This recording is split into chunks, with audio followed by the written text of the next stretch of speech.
première fois en retard? Oui, c'est fou, j'enrage, je fus mise en retard. Vertuchou. Par une visite assez inopportune. Ah oui, quelque fâcheux. Cousine, c'était une fâcheuse. Vous l'avez renvoyée? Oui, j'ai dit, excusez-moi, mais c'est aujourd'hui samedi, jour où je dois me rendre en certaines demeures. Rien ne m'y fait manquer, repasser dans une heure. Eh bien, cette personne attendra pour vous voir. Je ne vous laisse pas partir avant ce soir. Peut-être un peu plus tôt faudra-t-il que je parte. Les feuilles. Elles sont d'un blond vénitien. Regardez-les tomber. Comme elles tombent bien. Dans ce trajet si court de la branche à la terre, comme elles savent mettre une beauté dernière. Et malgré leur terreur de pourrir sur le sol, veulent que cette chute ait la grâce d'un vent. Mélancolique, vous? Mais pas du tout, Roxane! Allons, laissez tomber les feuilles de platane et racontez un peu ce qu'il y a de neuf, ma gazette. Voici! Ah! Lundi, rien! Ligdamir a changé d'amant. Oh! Mardi, toute la cour est à Fontainebleau. Mercredi, la Mongla dit au comte de Fiesque que non. Jeudi, Mancini, reine de France, ou presque. Le 25, la Mongla de Fiesque dit oui. Et samedi 26. Il est évanoui! Cyrano!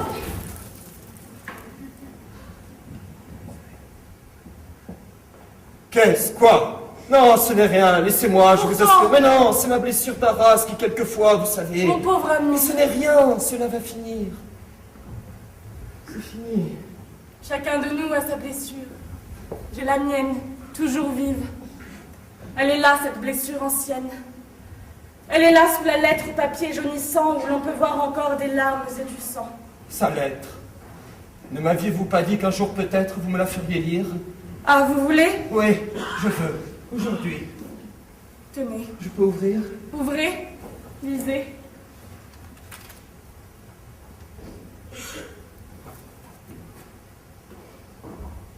Roxane, adieu, je vais mourir. Tout haut.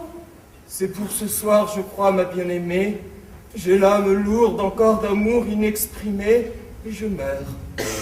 Jamais plus, jamais, mes yeux grisés, mes regards dont c'était... Comme vous la lisez, cette lettre. Dont c'était les frémissantes fêtes, nous baiserons au vol les gestes que vous faites. J'en revois un petit qui vous est familier, je voudrais crier. Comme vous la lisez, cette Mais lettre. je crie adieu. Vous la lisez. Ma chère, ma chérie, mon trésor. D'une voix. Mon amour. D'une voix.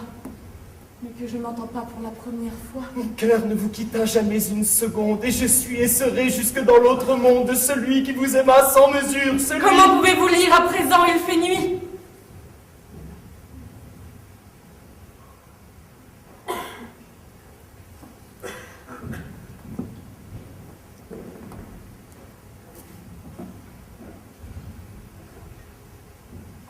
Et pendant 14 ans, il a joué ce rôle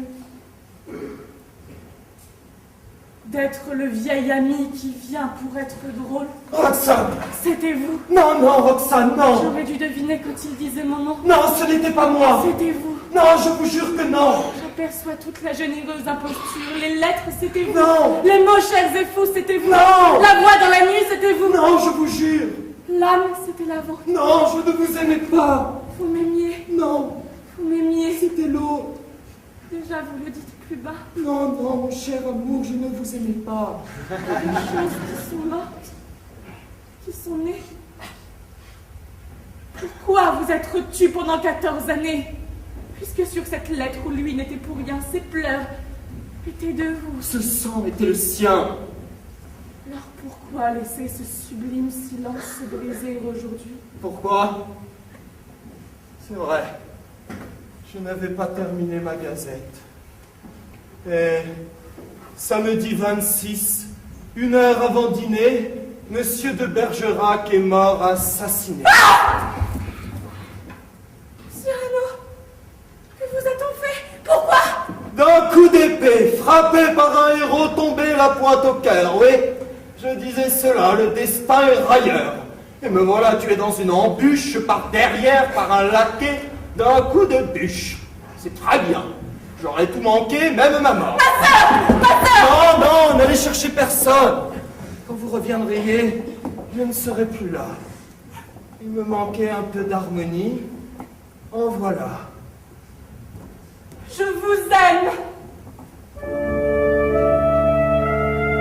Vivez.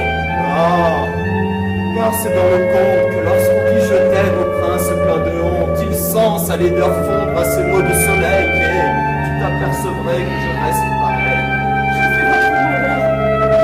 Vous, au contraire, j'ignorais la douceur féminine, ma mère ne m'a pas trouvé beau, je n'ai pas eu de sort. Plus tard, j'ai redouté la mort à l'œil au cœur. Je vous dois d'avoir eu tout au moins une amie. Grâce à vous, une robe a passé dans ma vie. Je n'aimais qu'un seul être et je le perds.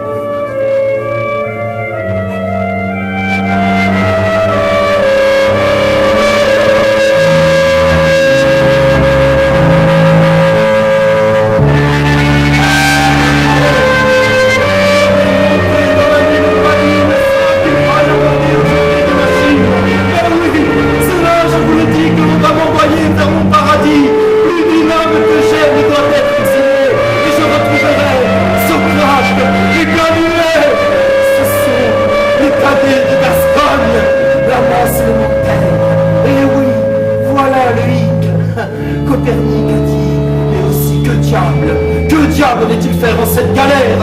Philosophe, physicien, rimeur, bretteur et voyageur aérien, grand riposteur du tac au tac, amant aussi, pas pour son bien.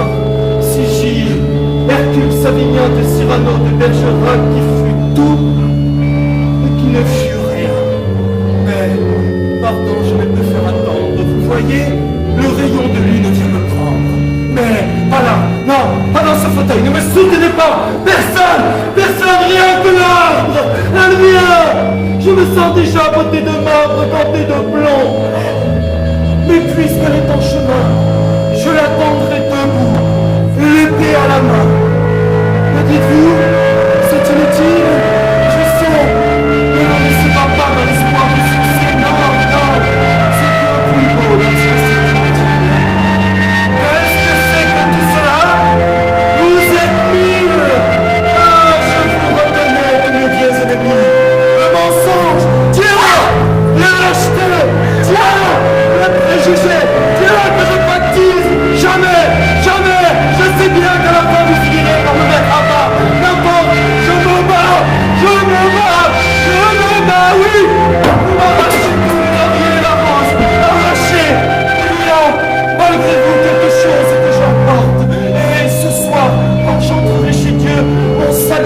largement le seuil bleu, quelque chose que, sans un pli, sans une tache, j'emporte malgré vous, et c'est